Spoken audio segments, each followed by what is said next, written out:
La star des films Fast and Furious a été fauchée en pleine gloire à peine 40 ans. Mais que savons-nous vraiment de son accident ?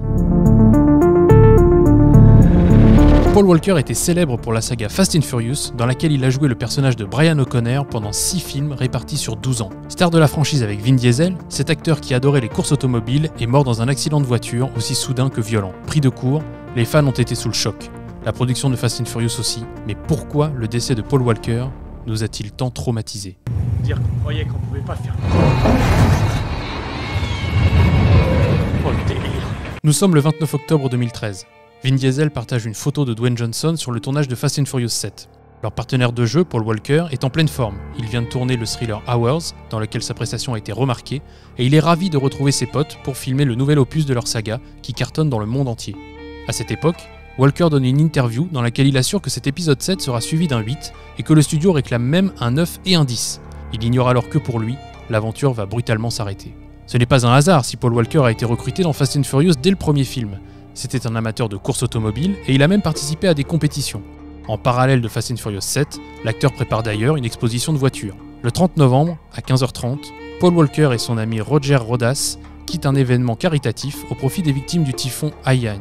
Nous sommes à Los Angeles, plus précisément dans le quartier de Santa Clarita, au nord-ouest de la ville. Rodas est au volant de sa Porsche Carrera, roulant entre 130 et 150 km/h dans une zone limitée à 70. Aucun d'entre eux n'a bu d'alcool ou n'est sous l'emprise de la drogue, mais Rodas perd le contrôle du véhicule qui s'écrase contre un poteau en ciment et 2 arbres. La voiture prend feu. Rodas décède rapidement. Selon le rapport d'autopsie, Walker a plusieurs fractures non mortelles, mais meurt asphyxié et brûlé vif dans la voiture. Il avait 40 ans. Le tournage de Fast and Furious 7 est immédiatement stoppé. Vin Diesel se rend sur les lieux de l'accident et salue l'acteur comme son frère. Et les hommages affluent. Une partie des recettes du précédent opus de la saga est versée à la fondation de Paul Walker, Reach Out Worldwide, une organisation caritative créée après le tremblement de terre en Haïti en janvier 2010. Ces projets cinématographiques sont évidemment annulés. L'acteur avait été annoncé dans Agent 47, adapté du jeu vidéo Hitman, et la romance The Best of Me, et il est remplacé par Rupert Friend et James Marsden. Après plusieurs mois d'interruption, le tournage de Fast and Furious 7 reprend le 1er avril 2014 pour 8 semaines supplémentaires. Mais comment boucler les scènes que Paul Walker devait encore tourner ? Après ça, fini. Plus de combines, plus d'ennemis. Juste nous. Je te décevrai pas, Mia.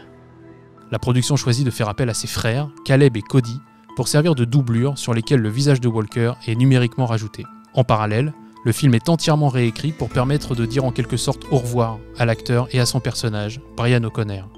Ce dernier est donc mis à la retraite, lui laissant une possibilité d'à nouveau apparaître un jour dans la saga.